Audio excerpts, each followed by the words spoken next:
भारत माता की, मां पाटेश्वरी की, मां पाटेश्वरी की, मां पाटेश्वरी की।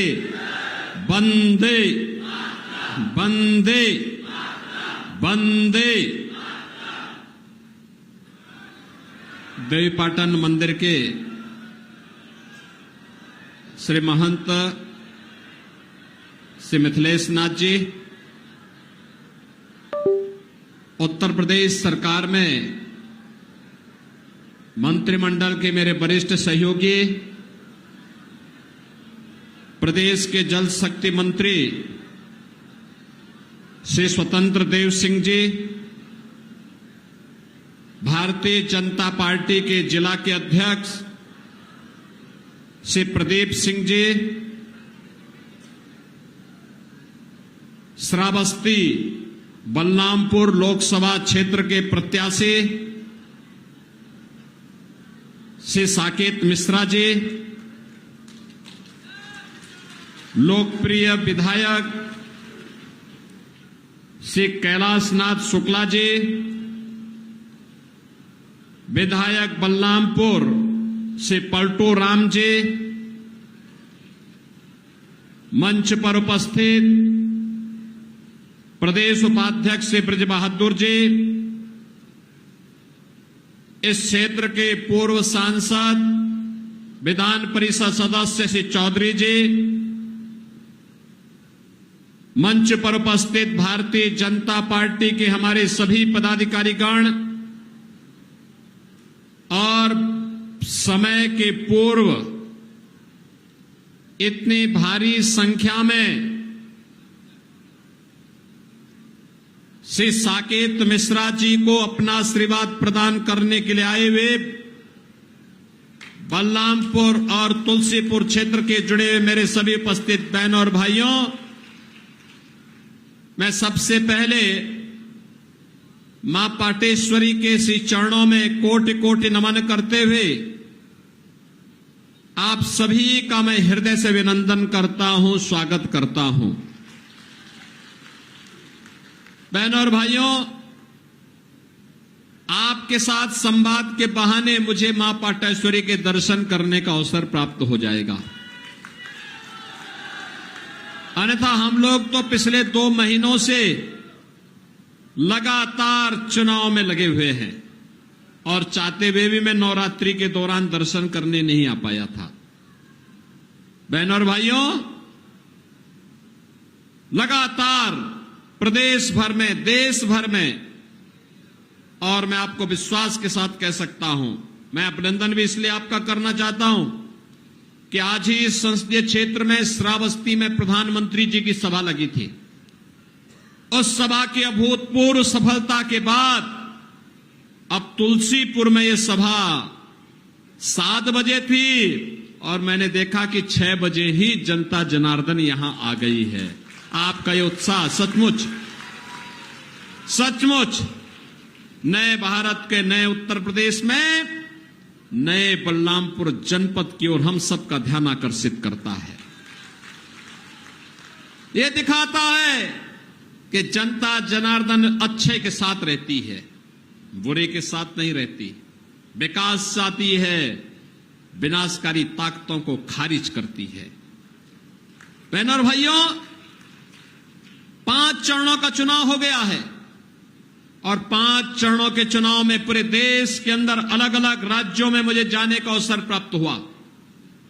उत्तर प्रदेश में भी 53 सीटों पर 80 में से 53 सीटों पर चुनाव हो गए हैं और 4 जून को क्या परिणाम आने जा रहा है, हर व्यक्ति पहले से निश्चिंत है। दुनिया भी, देश भी, कश्मीर से कन्याकुमारी तक, कामरूप से लेकर के कच्छ तक पूरे देश के अंदर जाने का अवसर प्राप्त हुआ। हर ओर एक ही नारा गूंज रहा है, एक ही संकल्प है, एक ही स्वर सुनाई देता है और वह है कि फिर एक बार, फिर एक बार, फिर एक बार, अब की बार, अब की बार।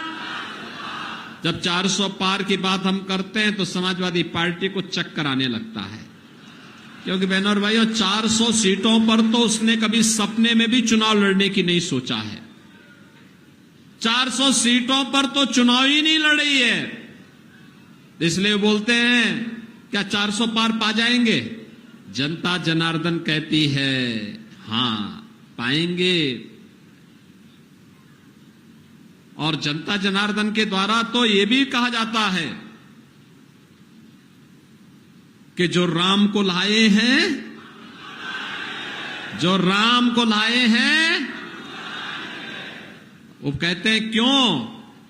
तो जनता जनार्दन के द्वारा जवाब दिया जाता है कि राम भक्त ही राज करेगा दिल्ली के, राम भक्त ही राज करेगा।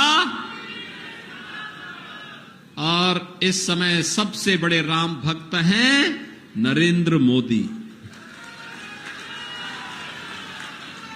अयोध्या में कितने लोगों ने दर्शन किया? काफी बड़ी संख्या में लोग गए हैं। बाकी जो बचे होंगे चुनाव के बाद में कैलाश सुखनाथ शुक्ला जी को भी, पलटू राम जी से भी, साकेत मिश्रा जी से भी कहूंगा, बाकी लोगों को यहीं से बसें भर भर करके लेके जाओ, अयोध्या में दर्शन करा के लेके आओ।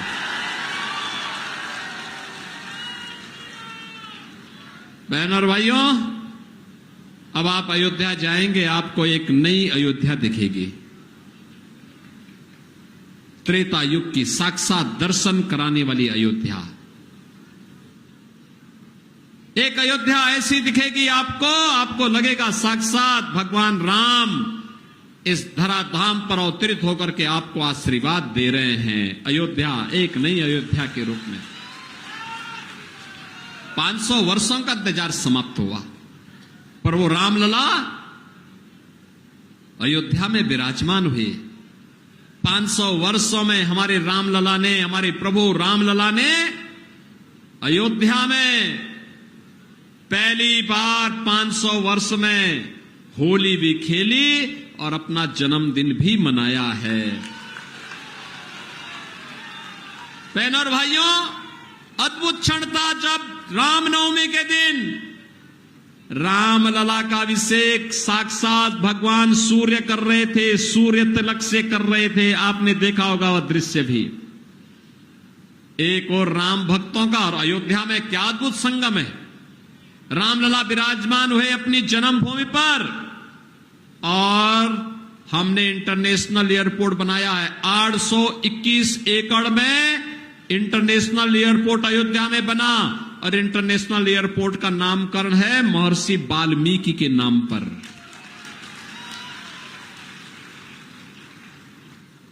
वहां पर यात्री विश्रामालय बनाए गए, बड़े बड़े।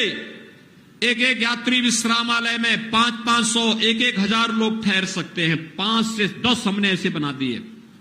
बहनों और भाइयों, उनका नाम किसके नाम पे मालूम है? भगवान राम ने पहला विश्राम कहां किया था? निषाद राज के यहां, इसलिए निषाद राज के नाम पे विश्रामालय। भगवान राम को जंगल में बेर किसने खिलाए थे? माता सबरी ने। तो भोजनालय का नाम माता सबरी के नाम पर, जहां से अच्छा भोजन वहां मिल रहा है ना श्रद्धालुओं को, निःशुल्क भोजन, वो माता सबरी के नाम पर। भगवान राम के गुरु थे, पुरोहित थे, आचार्य थे, कुल पुरोहित थे महर्षि वशिष्ठ। महर्षि वशिष्ठ और माता अरुंधति। महर्षि वशिष्ठ के नाम पर बस्ती में हमने मेडिकल कॉलेज को स्थापित किया है और माता अरुंधति के नाम पर अयोध्या में यात्री विश्रामालय बनाए गए हैं। बहनों और भाइयों, ये है नए भारत का नया उत्तर प्रदेश। विकास भी है और विरासत भी है। आपने बदलते हुए भारत को देखा है। आप सौभाग्यशाली हैं, एक ऐसे भारत में निवास कर रहे हैं जिसमें मोदी जी का नेतृत्व है, जिसमें आप अपनी वर्तमान और भावी पीढ़ी को कह सकते हैं कि भाई देखो, हमने विकसित होते हुए भारत को अपनी आंखों के सामने देखा है। ऐसे ही आप कह सकते हैं जैसे आज के दिन पे आप कहने के अधिकारी हैं, ये कहने के अधिकारी हैं, वर्तमान और भावी पीढ़ी को आप कह पाएंगे बहनों और भाइयों, ये कह पाएंगे हां हमारी पीढ़ी सबसे सौभाग्यशाली पीढ़ी है, हमने रामलला को अयोध्या धाम में विराजते हुए देखा है, ये बोल सकते हैं। मोदी जी का नेतृत्व है, लेकिन मैं कहता हूं आपसे, जिसने कमल निशान पर वोट दिया है वो कहे कि हां साहब मैंने अयोध्या में राम मंदिर के निर्माण को आगे बढ़ाया है, क्योंकि मेरे वोट से मोदी जी और योगी जी चुनाव जीत करके गए हैं, उनकी सरकार बनी है। और इसलिए बोलिए आप वर्तमान पीढ़ी को भी भावी पीढ़ी को ही बोलिए, और साथ साथ इस लोक के बाद जब परलोक में पूर्वजों के पास जाना होगा तो बहनों और भाइयों पूर्वजों को ही बोलना कि देखिए आपके संकल्प की पूर्ति करके हम आए हैं, अयोध्या में रामलला का मंदिर बना करके आए हैं, प्रभु राम की भी कृपा होगी, पूर्वजों का भी आशीर्वाद प्राप्त होगा। यह है नया भारत, एक तरफ विरासत का सम्मान और दूसरी तरफ विकास, हाईवे बन रहे हैं, रेलवे के काम हो रहे हैं,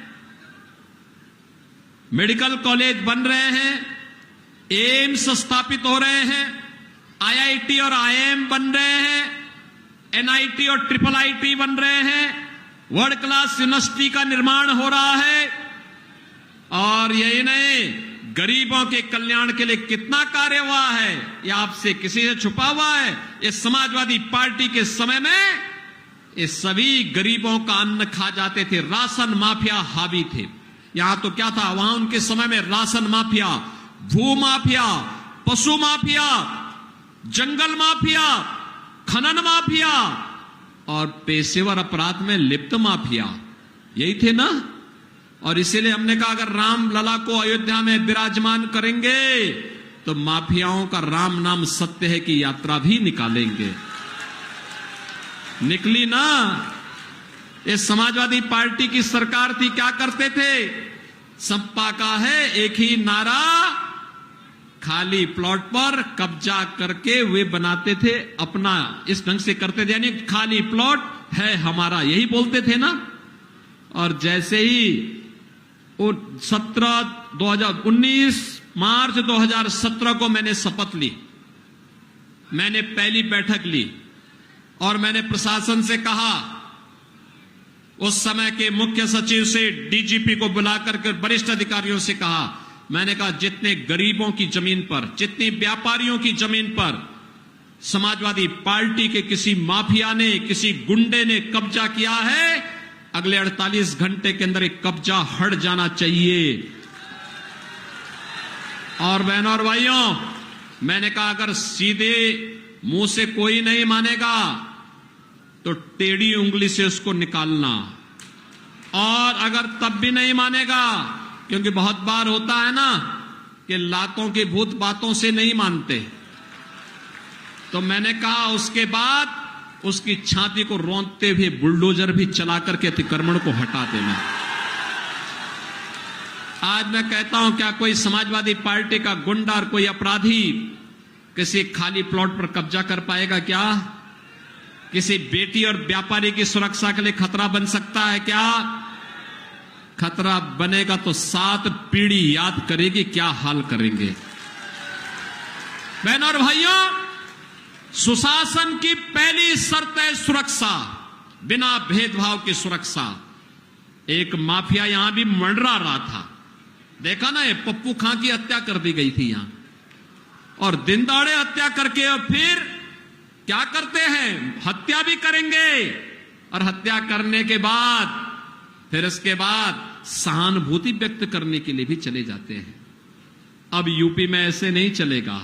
यूपी में जो भी इस प्रकार की शरारत करेगा, उल्टा लटका करके मिर्च का झोंका लगा करके 7 पीढ़ियां याद करवा देंगे।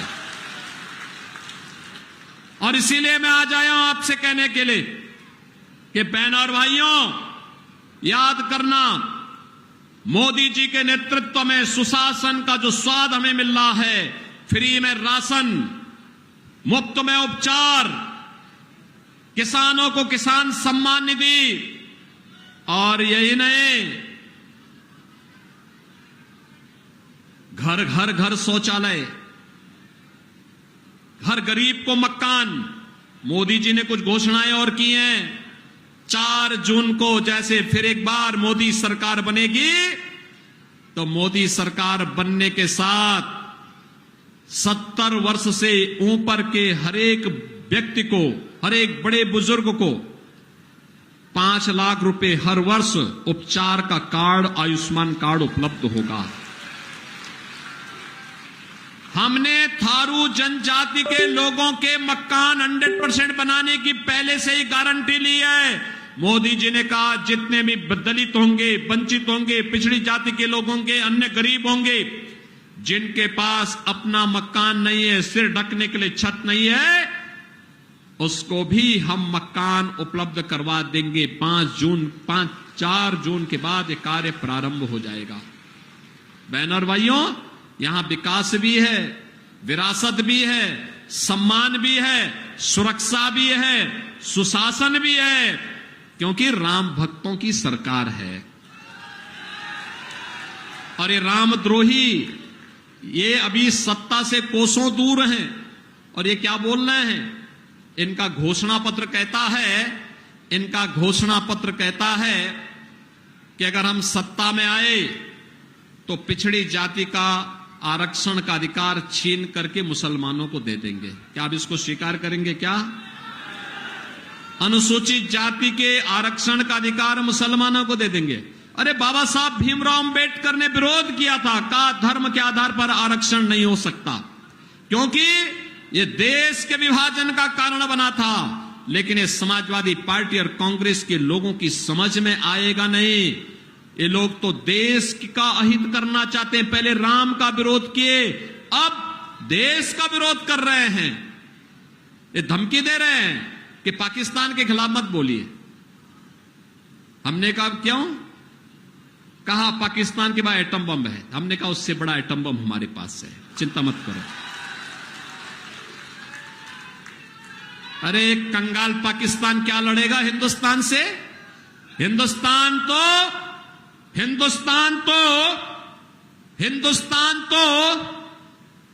बहनों और भाइयों, हिंदुस्तान तो 80 करोड़ लोगों को फ्री में राशन दे रहा है, और पाकिस्तान की आबादी क्या है? 23 करोड़। 23 करोड़ लोग वहां भूखों मर रहे हैं। एक कंगाल पाकिस्तान, और जो पाकिस्तान का राग अलाप रहे, मैं उनसे कहूंगा भारत पे बोझ मत बनो, कम से कम जाओ पाकिस्तान, जाओ भीख मांगो वहां पर। क्यों हिंदुस्तान पे बोझ बनते हो? बहनों और भाइयों, एक तरफ इस भारतीय जनता पार्टी लाभ दे रही है, और दूसरी तरफ इनका मैनिफेस्टो क्या कहता है?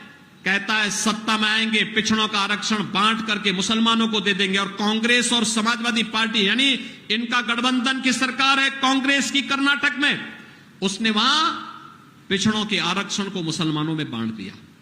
आंध्र प्रदेश में भी ऐसे किया इन्होंने, और अब पूरे देश में लागू करना चाहते हैं। क्या आप इसकी परमिशन देंगे? क्या इनको इस प्रकार का दुराचार और अनाचार करने का देंगे अधिकार?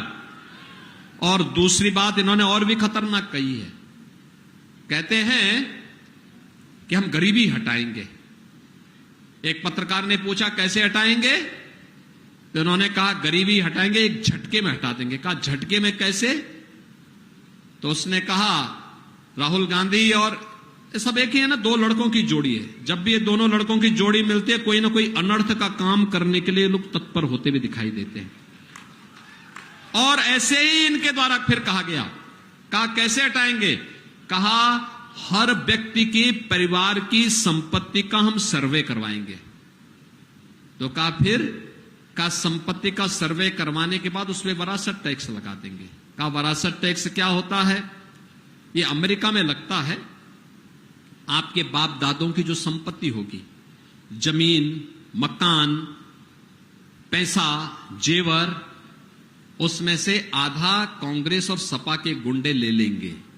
और फिर जैसे मकान ही आपका 2 कमरे का मकान है, एक कमरे में आपको बोल देंगे आप रहिए, एक कमरा अब किसी बांग्लादेशी या पाकिस्तान से आए हुए मुसलमान को दे देंगे। अब बताओ, आपके घर के बगल में किसी भी धर्मी को बसा देंगे, क्या आप रह पाएंगे क्या? यानी ये पाप करने जा रहे हैं, वरासत टैक्स। बहनों भाइयों, ये वरासत टैक्स कुछ और नहीं, औरंगजेब का जजिया कर है, जजिया कर। औरंगजेब मुगलों का सबसे क्रूर बादशाह हुआ। काशी में काशी विश्वनाथ मंदिर और मथुरा में भगवान श्री कृष्ण की जन्मभूमि को इसी क्रूर बददिमाग औरंगजेब ने ही तोड़ा था। बहनों और भाइयों, ये औरंगजेब की आत्मा घुस गई है। कोई मुसलमान भी अपने पुत्र का नाम औरंगजेब नहीं रखता, क्योंकि औरंगजेब ने पहले अपने भाई की हत्या की, फिर अपने बाप को जेल में बंद किया। उसका बाप का नाम था शाहजहां। शाहजहां वही जिसने आगरा का ताजमहल बनाया था। और फिर आप देखिए, अगर शाहजहां के बारे में पढ़ना है, पटना की खुदा बख्त लाइब्रेरी है, उस लाइब्रेरी में लिखा है शाहजहां ने, उसने कहा औरंगजेब को कोसते हुए कि कमबख्त, तुझ जैसा पुत्र किसी को पैदा ना हो, क्योंकि तू जीते जी तो मुझे पानी, एक बूंद पानी के लिए, एक बूंद पानी के लिए तरसाया है, और मैंने पानी के अभाव में वो व्यक्ति जो कभी बादशाह था तड़प तड़प करके मरा, जेल में अपने बाप को बंद कर दिया था। और बहनों और भाइयों, ये संस्कार तो इन्हीं लोगों के हैं। और इसीलिए औरंगजेब की आत्मा, उसने हिंदुओं पे एक टैक्स लगाया था, उसको कहते हैं जजिया कर। जजिया कर हिंदुओं पे लगाया था, कहा या तो मुसलमान बनो, नहीं तो जजिया कर लगाएंगे। और यही जजिया कर वरासत टैक्स के रूप में फिर से औरंगजेब की आत्मा पुनर्जीवित होकर के कांग्रेस और समाजवादी पार्टी के अंदर आ चुका है। हमें औरंगजेब को जीवित नहीं होने देना है। सहमत है ना? औरंगजेब को दफनाया जा चुका है, उसकी आत्मा को फिर से जीवित नहीं होने देना है। हमें तो मोदी जी के नेतृत्व में आत्मनिर्भर और विकसित भारत बनाने की संकल्पना को आगे बढ़ाना है, जिससे हमारे हर हिंदुस्तानी के चेहरे पर खुशहाली लाई जा सके। हर हिंदुस्तानी को, हर नौजवान को, हर किसान को, हर महिला को, हर व्यापारी को आत्मनिर्भर और खुशहाल बनाया जा सके। इसी के लिए हम लोग आए हैं। से साकेत मिश्रा को भारतीय जनता पार्टी ने अपना प्रत्याशी बनाया है लोकसभा सीट श्रावस्ती बलरामपुर में। और गैसड़ी उपचुनाव में, विधानसभा का जो उपचुनाव चल रहा है, शैलेश कुमार सिंह सैलू को वहां पर अपना प्रत्याशी भारतीय जनता पार्टी ने बनाकर के उतारा है।